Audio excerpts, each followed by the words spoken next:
Señor, te damos gracias, Padre, gracias por este tiempo que nos has dado, gracias por el convivio con tu pueblo, Señor, con tu iglesia. Ahora te rogamos que sigas abriendo nuestro entendimiento para saber, Señor, para entender cuál es el orden que tú quieres en las iglesias locales. Danos discernimiento, Señor, y ayúdanos a tener luz en tu palabra para seguir, Señor, ese principio que tú nos das en la Escritura, que tú eres un Dios de paz y un Dios de orden. Podamos honrarte de esa manera en la iglesia, te lo pedimos en el nombre de Jesús. Amén. En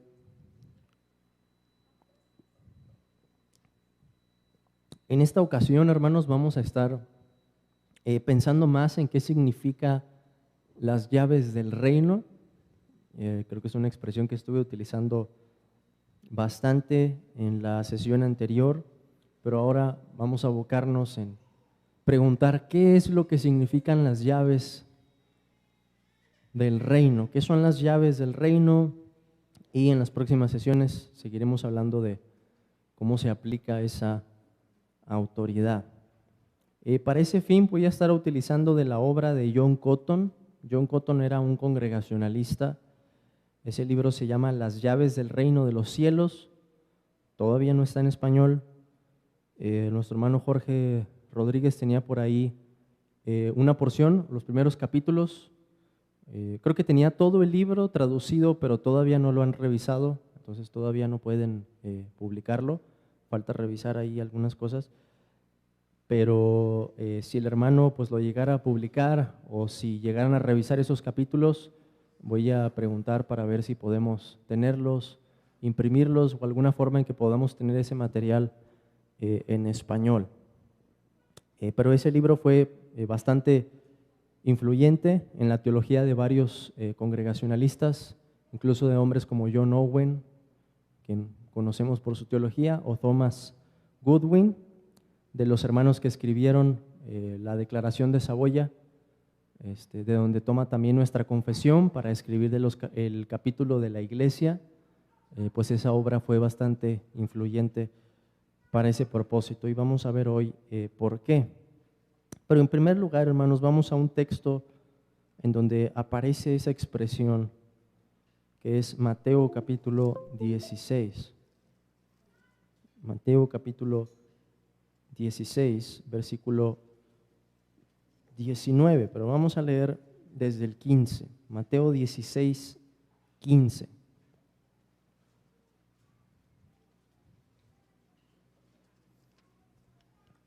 El Señor, hablando con sus discípulos, les dice: ¿y vosotros quién decís que soy yo? Respondiendo Simón Pedro dijo: tú eres el Cristo, el Hijo del Dios viviente. Entonces le respondió Jesús: bienaventurado eres, Simón, hijo de Jonás, porque no te lo reveló carne ni sangre, sino mi Padre que está en los cielos. Y yo también te digo que tú eres Pedro, y sobre esta roca edificaré mi iglesia, y las puertas del Hades no prevalecerán contra ella. Y a ti te daré las llaves del reino de los cielos, y todo lo que atares en la tierra será atado en los cielos, y todo lo que desatares en la tierra será desatado en los cielos. Lo primero que tenemos que hacer, hermanos, siguiendo aquí a este autor, a John Cotton, es preguntarnos qué se entiende aquí por el reino de los cielos. ¿Qué significa primero? Es el reino de gloria. ¿Y cuál es el reino de gloria? El que está en los cielos. Entonces, el reino de gracia en la tierra, sobre la iglesia, y el reino de gloria está en los cielos.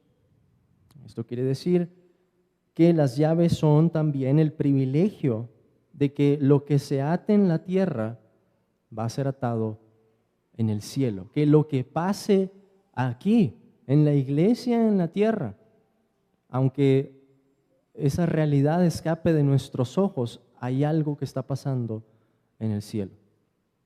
Es parte de la idea de cuando el Señor dice: cuando dos o tres se ponen de acuerdo, esa decisión va a tener implicaciones en los cielos. Ahorita vamos a ir a Mateo 18 porque Mateo 18 toma en parte del mismo lenguaje que tenemos aquí, eso de atar y desatar.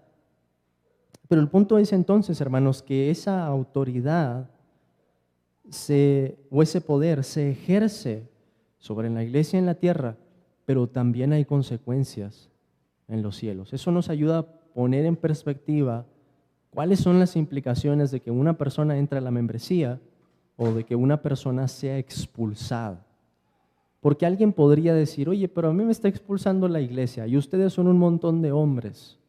Podría decir alguien, ¿no? En rebelión. Pues sí, es cierto, somos seres humanos, pero lo que hace la iglesia en acuerdo con la voluntad de Dios en su palabra tiene consecuencias también en los cielos. O sea, rebasa lo que alcanzamos a ver en este momento. Y eso nos ayuda a ver la importancia y la responsabilidad también que ha recibido la iglesia. Entonces, por el reino de los cielos hicimos dos cosas. El reino de gracia, que se ve aquí en la iglesia sobre la tierra, y el reino de gloria que está en los cielos. Lo que se hace aquí en la iglesia de acuerdo con la voluntad de Dios tiene consecuencias también en los cielos y es respaldada con esa misma autoridad. En segundo lugar, hermanos, ¿cuáles son las llaves del reino de los cielos? ¿Y qué es lo que implica la entrega de esas llaves? ¿Cuáles son las llaves o qué son las llaves del reino de los cielos? ¿Y qué es lo que implica la entrega de esas llaves? Las llaves del reino son tres. En primer lugar, la predicación de la palabra. ¿Qué pasa con la predicación de la palabra? En la palabra de Dios encontramos la ley y encontramos la gracia. Por la palabra de Dios se anuncia el juicio, o en otras palabras, se cierran las puertas, pero por la palabra de Dios también se anuncia la gracia. Y se invita al pecador a cruzar esa puerta por medio de la fe en el Señor Jesucristo. Entonces, las llaves del reino son, en primer lugar, la predicación de la palabra. En segundo lugar, las ordenanzas. Las ordenanzas son también parte de las llaves del reino de los cielos. Porque ¿a quién se admite en el bautismo? Como bautistas decimos, a las personas que tienen un testimonio creíble de fe. Un testimonio que no contradiga, un testimonio que no se contradiga ni por la vida que están llevando, ni por su doctrina. ¿Qué decimos, hermanos, con el bautismo? Que esa persona no solamente es recibida en la congregación de aquí, sino que hay una realidad mucho mayor, que la estamos aceptando, recibiendo en el cuerpo local y que esto también tiene consecuencias en los cielos. Entonces las ordenanzas están también allí. En tercer lugar están las censuras y ahorita voy a explicar a qué se refiere esto. Entonces tenemos las llaves del reino de los cielos, la predicación de la palabra, las ordenanzas y las censuras. ¿Qué son las censuras? Y ahí es donde este pequeño libro nos ayuda. Las censuras son medidas disciplinarias o correcciones espirituales administradas por una iglesia local, que es en donde cabría la disciplina. Son medidas disciplinarias o correcciones espirituales administradas por una iglesia local. ¿Qué es lo que relacionamos normalmente más directamente con las llaves? ¿No es así? Pensamos en la disciplina. Entonces las llaves implican otra vez la predicación de la palabra, las ordenanzas y todas esas medidas que tienen que ver con la disciplina de la iglesia local o la corrección espiritual que en esta haya. Por medio de estas tres cosas, entonces, las puertas de la iglesia aquí, y no solamente aquí, sino también del cielo, se abren o se cierran, dice el autor, para con los hijos de los hombres. Nada más y nada menos es el poder que ejercen la predicación de la palabra, las ordenanzas y esas medidas disciplinarias. Por estas llaves se abre o se cierra el reino de los cielos. ¿Qué es lo que implica la entrega de estas llaves? El autor responde que Cristo embiste a aquellos a quien se las da de poder para abrir y para cerrar. Estas llaves, dice, no dan un poder legislativo y soberano, sino un poder administrativo y ministerial, que vendría a ser como el poder de un mayordomo. El mayordomo no puede hacer lo que quiera con la casa.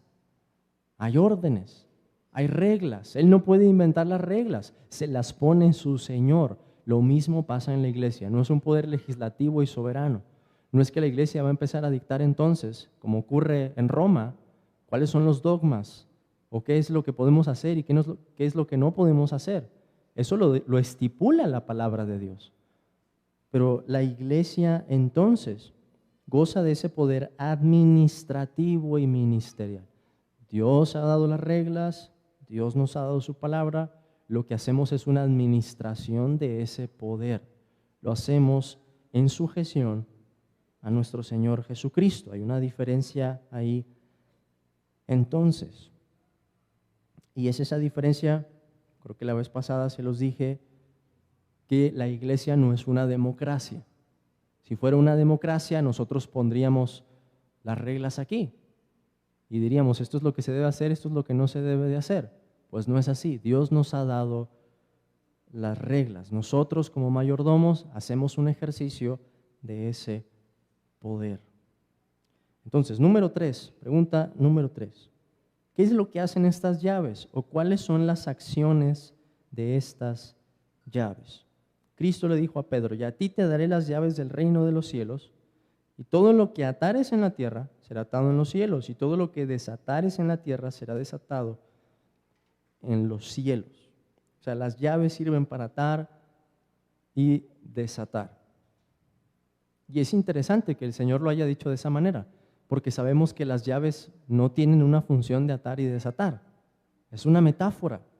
Las llaves son una metáfora de la autoridad o ese poder que Cristo entrega. Pero ¿cuáles son las acciones entonces? Atan y desatan. ¿Qué significa esto, hermano? ¿Qué es lo que significa? ¿Será como en el pentecostalismo que hay que atar espíritus y hay que desatarlos, o atar maldiciones o desatarlas? ¿A qué se refieren estas palabras? Atar atar es un sinónimo de cerrar. Entonces, si estamos hablando de puertas, el atar sería lo mismo que decir que las puertas se cierran. O, en otras palabras, retener. Que ahorita vamos a ver cómo Cristo le dice a sus apóstoles que cuando remitieran los pecados a otra persona les iban a ser remitidos y cuando los retuvieran les iban a ser retenidos. La idea viene de allí. Y el desatar pues es sinónimo de lo contrario, de abrir, o en otras palabras, de remitir los pecados. Piensen cómo se vería eso en la disciplina de la iglesia. La disciplina de la iglesia diría, supongamos una persona sale excomulgada por rebeldía, falta de arrepentimiento, y que está diciendo la iglesia allí, las puertas, no necesariamente de local, hermanos, no de local. Yo creo que las personas pueden asistir a escuchar la palabra, no podemos quitarles eso. Pero las puertas del reino de los cielos, estamos diciendo como iglesia, les quedan cerradas, a no ser que se arrepientan. ¿Y qué decimos si la persona regresa arrepentida? Pues es restaurada. Decimos, las puertas del reino en el ejercicio de ese poder se abren para que la persona sea restaurada. Esa es la idea detrás de atar y desatar. Tiene que ver con el ejercicio de esa autoridad. Las puertas se cierran para una persona o se abren para una persona por medio del ejercicio de este poder. Ahora, ¿cuál es el sujeto? Pregunta número 4, que debe ser atado o desatado. ¿Qué es lo que se ata y qué es lo que se desata? Cristo dice, y todo lo que, ¿qué es lo que implica eso? Bueno, se refiere a dos cosas. Por un lado, la persona, estamos hablando de personas aquí, y estamos hablando también del pecado. Las acciones de las llaves, entonces, son sinónimo de lo que tenemos en Juan 20, 23. Cristo hablando con sus apóstoles, les dice: a quienes remitiereis los pecados, les son remitidos, y a quienes se los retuviereis, les son retenidos. Entonces estamos hablando de personas y estamos hablando de pecado. Estas acciones se dan en relación a esas dos cosas, la persona y su pecado. ¿En dónde se ata y en dónde se desata? Hablando de la persona y su pecado. En primer lugar, en la conciencia de la persona. Porque la medida que se ejerce en la disciplina le está diciendo a la persona: tú todavía tienes culpa por ese pecado no arrepentido. Hay una culpa, hay algo que se está diciendo a su conciencia. Pero también, hermanos, en el caso de una excomunión, por ejemplo, el atar y desatar se está reflejando en su estado en la iglesia. Ya no va a formar parte de la membresía. Entonces, ese atar y desatar se demuestra en la conciencia de la persona y se demuestra también en cuál es su estado en la iglesia. Lo mismo pasaría, por ejemplo, en la predicación. La predicación tiene efecto también sobre esas dos cosas, o las ordenanzas, tiene efecto sobre la conciencia de la persona, porque el predicador dice: si alguien se ha arrepentido de sus pecados, está confiando en Cristo, es salvo. ¿Y qué va a hacer la conciencia? Va a apropiar esa información y la conciencia va a decir: si me he arrepentido y he creído en Cristo, por tanto, soy creyente. Y si el predicador dice, explicando la palabra de Dios, que el que no ha creído en el Hijo no tiene vida, ¿qué es lo que va a decir la conciencia del pecador? Yo no he creído en el Hijo, por tanto, no tengo vida. Y de la misma forma se vería también en la disciplina de la iglesia. Con esa disciplina estamos diciendo a una persona que no se ha arrepentido, o si la recibimos, que efectivamente se ha arrepentido.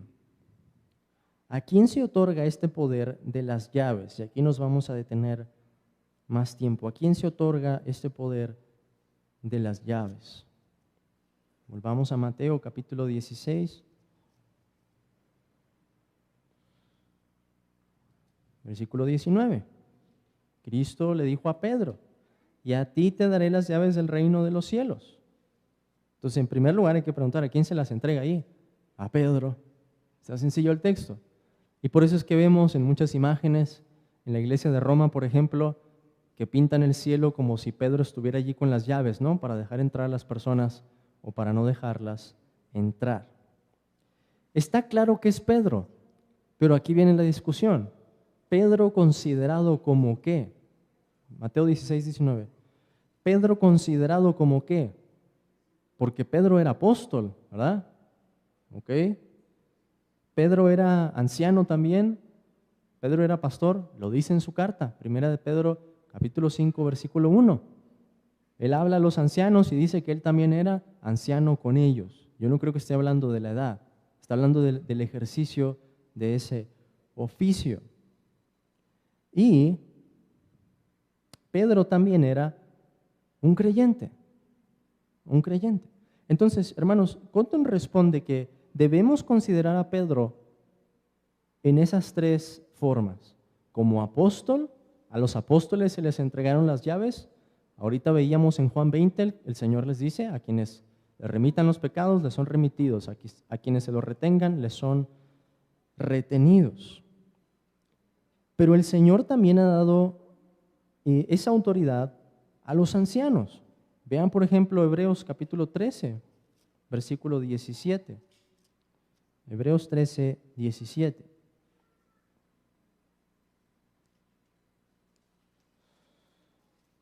Hebreos 13, 17. Recuerden, hermanos, me pueden interrumpir en cualquier momento.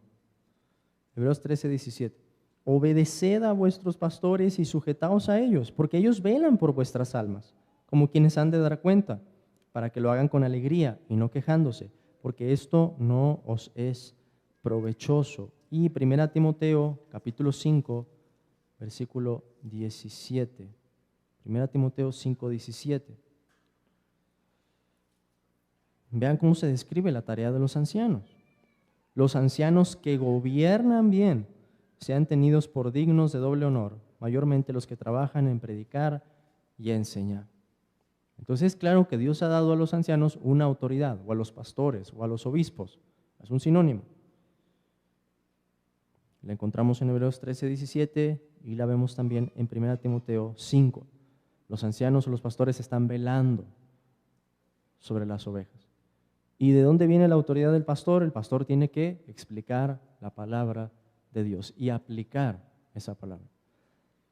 En 1 Timoteo 5:17 se nos dice que ellos gobiernan bien, están ejerciendo una función de gobierno en la iglesia. Entonces también tenemos que decir que las llaves se le dieron a los apóstoles, se le dieron a los ancianos, y la parte que ya nos va quedando más en claro es que se le dieron a la iglesia. Mateo capítulo 18. Mateo capítulo 18, versículo 15.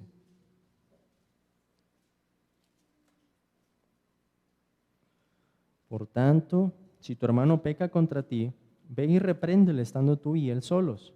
Si te oyere, has ganado a tu hermano. Mas si no te oyere, toma aún contigo a uno o dos, para que en boca de 2 o 3 testigos conste toda palabra. Si no los oyere a ellos, ojo hermanos, dilo a la iglesia. No dice dilo a los ancianos. Hay una parte de eso, yo creo que sí.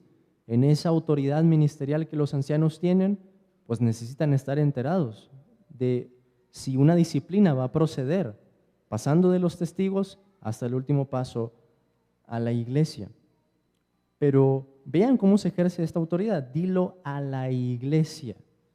Y si no oyera a la iglesia, tenle por gentil y publicano. De cierto os digo que todo lo que atéis en la tierra, recuerden, está hablando de la iglesia aquí, será atado en el cielo.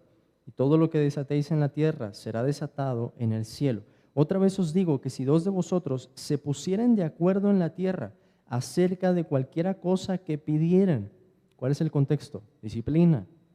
Les será hecho por mi Padre que está en los cielos. O sea, Dios está respaldando eso cuando se hace conforme a su palabra. Porque donde están 2 o 3 congregados en mi nombre, allí estoy yo en medio de ellos. Una asamblea de creyentes en la que, en conformidad con la palabra de Dios, se ejerce una sentencia de este tipo: tenle por gentil y publicano. O sea, la iglesia diciendo, en vista de la manera en que se ha conducido esta persona y de que no ha querido arrepentirse, nosotros declaramos ahora que hay que verlo como un gentil y publicano. Entonces, las llaves, pensando hermanos, si es Pedro quien recibe las llaves y tenemos que considerar a Pedro como apóstol, anciano y creyente, y vemos que hay textos que nos hablan de la autoridad que cada uno de esos tiene, ¿qué debemos de decir? Pues el poder de atar y desatar se dio a los apóstoles. Ya no tenemos apóstoles, ¿verdad? Aunque en cierta forma siguen ejerciendo su autoridad por sus escritos,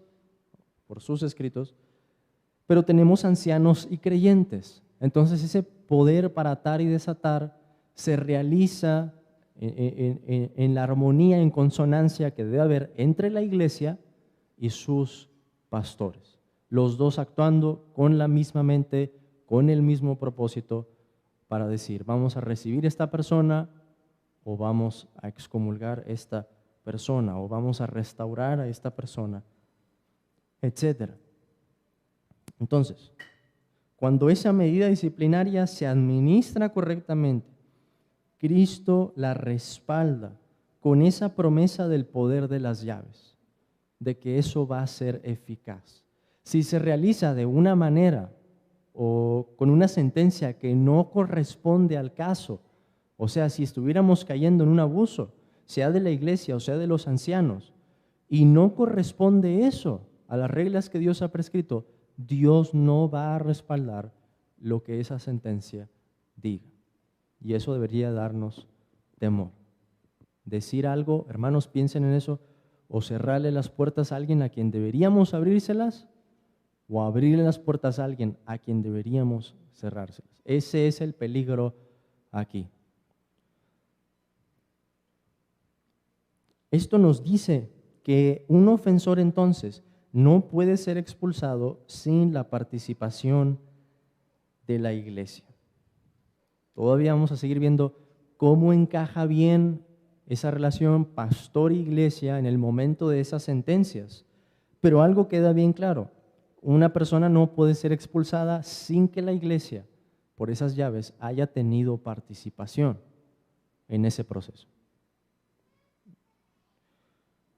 Por último, hermanos, veamos cuál es la distribución de estas llaves, cómo se dividen estas llaves. Y Cotton es cuidadoso al hacer distinciones aquí. Si pueden hacer un diagrama ahí en sus notas. Lástima que no tengo pizarrón. Vamos a ver si conseguimos uno. ¿Ahí hay?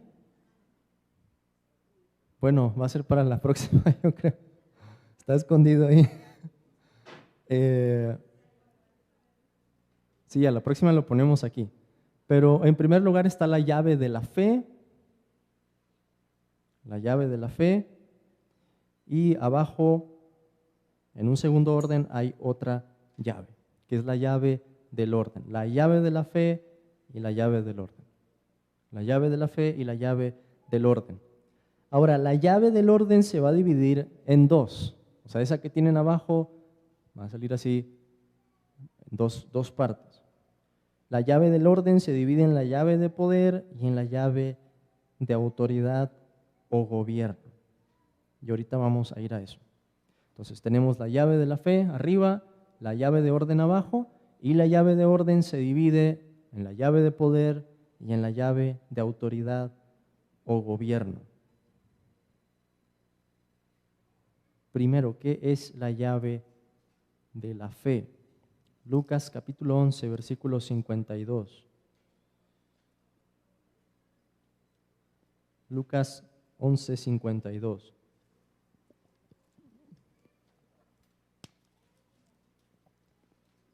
El Señor Jesús, denunciando a los fariseos y a los intérpretes de la ley, les dice: ¡ay de vosotros, intérpretes de la ley! Porque habéis quitado la llave de la ciencia. Vosotros mismos no entrasteis, y a los que entraban se lo impedisteis. ¿Cuál es la llave de esa ciencia o de ese conocimiento? La llave de la fe. Viene por el Evangelio. Todos los creyentes tienen la llave de la fe. Han creído en el Señor Jesucristo. Tienen ese conocimiento salvador y están ahora en el reino de los cielos, en esa esfera. Entonces esta es una llave que todos los creyentes en Cristo tenemos. ¿Por qué el Señor le dice eso a los fariseos? Porque ellos, con todas las cosas que habían agregado a la palabra de Dios, estaban invalidando la palabra. Y no iba a haber salvación con el montón de reglas y distorsiones que habían hecho de la Escritura. Pero cuando el Evangelio se predica verdaderamente, fielmente, correctamente, podemos decir, las personas llegan a tener esta llave, la llave de la fe. Llegan a creer en Cristo y ahora ellos poseen esa llave. En segundo lugar, la llave del orden. Cotton dice que este es el poder por el cual todos los miembros andan o caminan ordenadamente en la iglesia y ayudan a sus hermanos a hacer lo mismo. Y él da dos textos como ejemplo. Segunda a los Tesalonicenses, capítulo 3. Segunda Tesalonicenses, capítulo 3, versículo 6.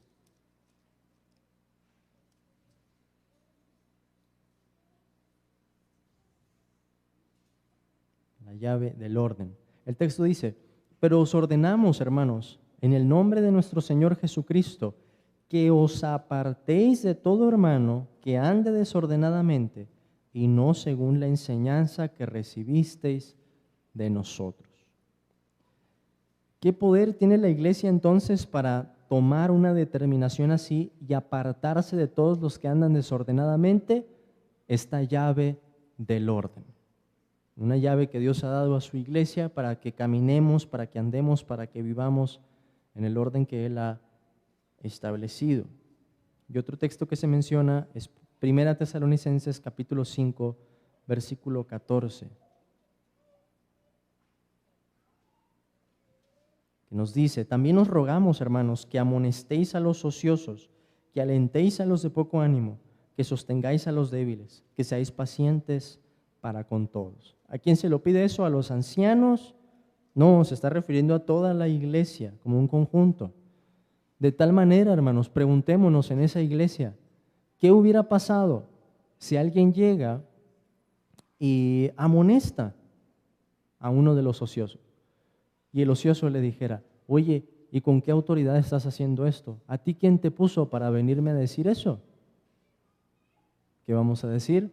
Dios ha dado una llave de orden. Y mira lo que dice la palabra de Dios aquí. Es un mandato apostólico. Tenemos que amonestar a los ociosos. No es algo que inventamos. Es algo que está en la Escritura. Tenemos que amonestar a esos que andan en desorden. En la segunda de Tesalonicenses encontramos a esos hombres que no querían trabajar. Por ejemplo, capítulo 3, versículo 10. Vean esto: porque también cuando estábamos con vosotros os ordenábamos esto: si alguno no quiere trabajar, tampoco coma. ¿Por qué? Porque andaban, versículo 11, desordenadamente. Estaban ahí de chismosos y no estaban ocupándose en su trabajo. Es lo que Pablo dice, que no trabajando en nada, sino entremetiéndose en lo ajeno. Ociosos, estaban ociosos. Y el apóstol Pablo nos dice aquí entonces que la iglesia tenía esa autoridad, ese poder para decirle a la persona: hermano, tienes que arrepentirte, no puedes andar así, desordenadamente. Esta es la iglesia del Señor, es la casa de Dios y Dios ha puesto las reglas en esta casa. Entonces, todos los miembros, sean ancianos o no, tienen esa llave de orden. Pero les he dicho que esa llave de orden se divide en dos: llave de poder y la llave de autoridad o gobierno. ¿Cuál es la llave de poder? Un sinónimo de esta llave vendría a ser la libertad que tiene la iglesia. ¿Qué libertad? Libertad para entrar en la comunión de la iglesia, libertad para elegir quiénes van a ser sus pastores, libertad para tomar los sacramentos, libertad para unirse con los oficiales en esas medidas disciplinarias o incluso para disciplinar a los mismos ancianos. ¿Dónde vemos eso? Vean por favor Gálatas capítulo 5.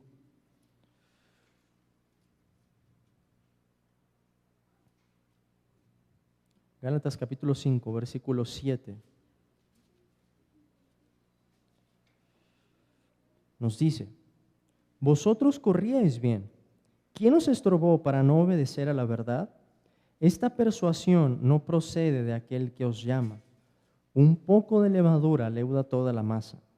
Yo confío respecto de vosotros en el Señor, que no pensaréis de otro modo, mas el que os perturba llevará la sentencia, quien quiera que sea. ¿Qué es lo que estaba pasando en la iglesia de Galacia? Unas personas empezaron a enseñar otro evangelio. Y para enseñar podemos entender que estaban ejerciendo cierta función de autoridad. El contexto, hermanos, asume que esa levadura no podía permanecer en la iglesia. Vean que esa expresión de un poco de levadura aparece en 1 Corintios capítulo 5 también.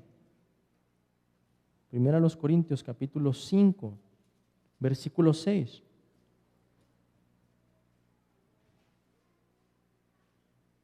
Que dice: no es buena vuestra jactancia. ¿No sabéis que un poco de levadura leuda toda la masa? La misma expresión. Limpiaos pues de la vieja levadura. ¿Y cuál es el contexto allí, hermanos? Que tenían que expulsar a una persona. que estaba en un pecado escandaloso, que dice Pablo, ni los gentiles ni los paganos permitirían eso. ¿Qué tenía que hacer la iglesia? Expulsarlo. ¿Cuál es la implicación en Gálatas entonces? Que esa misma medida de limpiarse de esa levadura que había en la iglesia, de personas que estaban enseñando otro evangelio, muy probablemente personas con autoridad, ¿qué tenía que hacer la iglesia? Expulsarlos. Expulsarlos.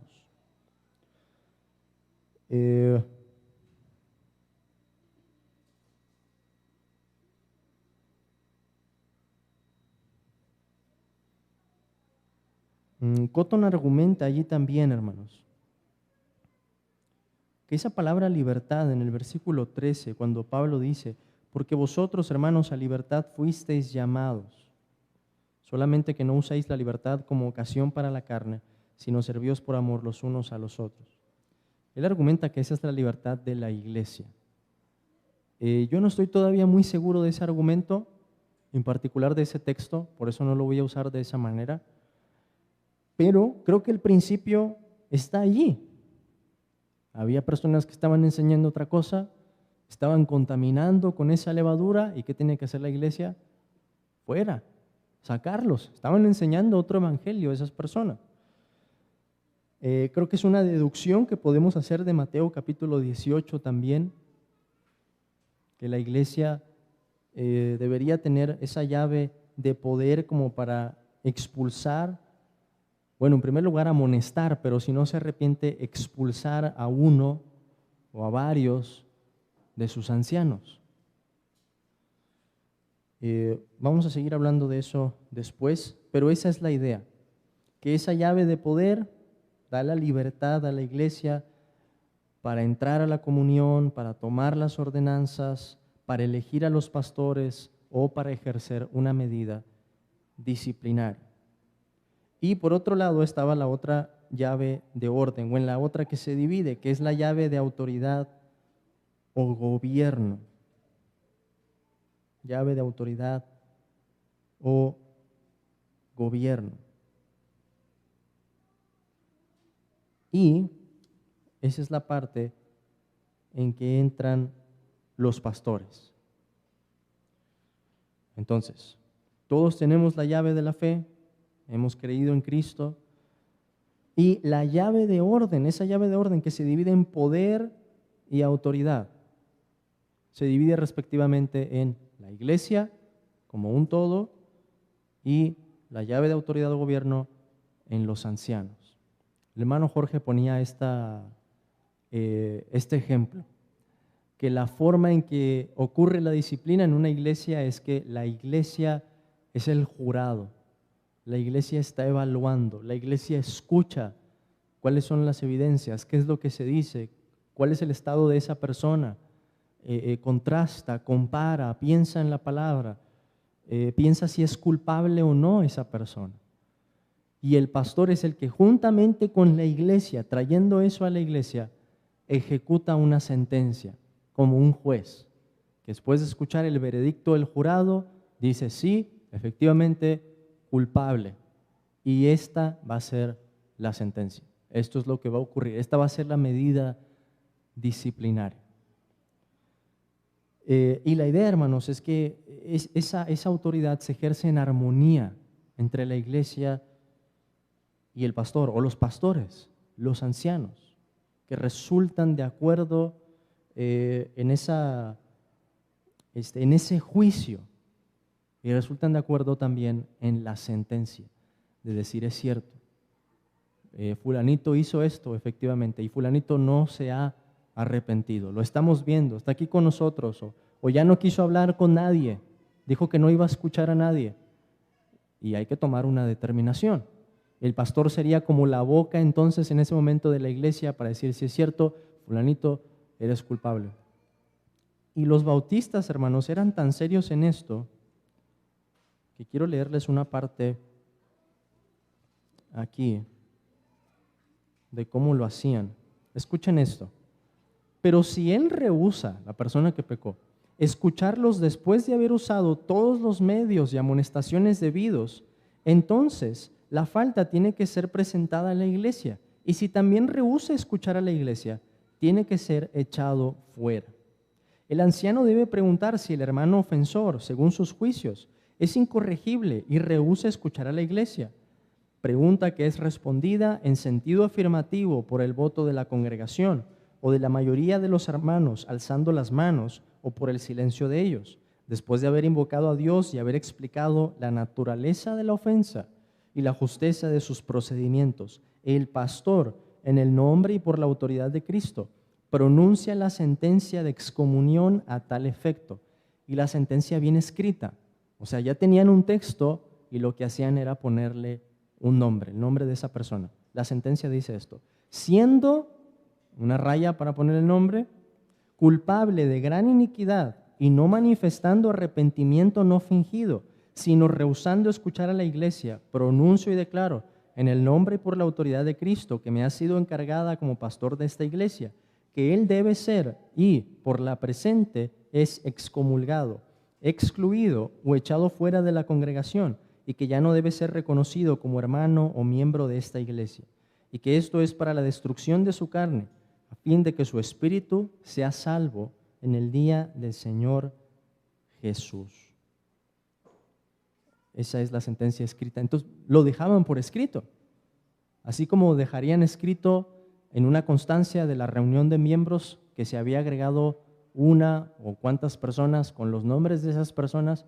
De la misma manera, cuando había que expulsar a alguien, quedaba en el acta de la reunión de la iglesia, quedaba la sentencia y quedaba el nombre de esa persona. Entonces, piensa en la seriedad con la que estos hermanos tomaban esas medidas disciplinarias. Entonces, esa distinción de las llaves, hermanos, nos ayuda a entender cómo es que se va a ejercer esa autoridad, cómo encaja el papel de la iglesia, cómo encaja el papel también de los oficiales de la iglesia, los pastores que Dios pone en cada iglesia local para determinar al final o dictar una sentencia. Bueno, entonces, solamente para retomar aquí, hemos visto qué se entiende aquí por el reino de los cielos, en el texto, el reino de gracia, el reino de gloria, que las llaves del reino son la predicación, las ordenanzas y esas medidas disciplinarias, en eso consisten las llaves, que las llaves atan y desatan, en otras palabras, abren las puertas del reino o cierran las puertas del reino, que lo que se ata y se desata es a la persona y el pecado en que haya incurrido, que el poder de esas llaves estaba sobre los apóstoles, sobre los ancianos y sobre los creyentes, y que hay una distinción en esas llaves. Hay una llave de fe y hay una llave de orden. Y la llave de orden se divide en una llave de poder, que es la que tiene la iglesia, y en una llave de autoridad o gobierno, que es la que ejerce el pastor, o sea, por la predicación, haciendo uso de la ley y la gracia, sea por los sacramentos, o sea por la censura y la excomulgación de una persona junto o en armonía o en consonancia con la iglesia. Entonces, esas van a ser las distinciones que nos van a ayudar a pensar cómo debería de verse ese orden. Si se fijan, todavía seguimos en términos que son bastante abstractos, pero sentando principios básicos o fundamento para después pasar a las preguntas que son más prácticas. Pues creo que por ahora, hermanos, sería todo. Creo que es bastante información. Igual les recomiendo, si después pueden conseguir este librito, ahorita en la reunión que tengamos de miembros voy a citar algunas porciones para explicar algunas cosas que creo que nos van a ayudar. Pero no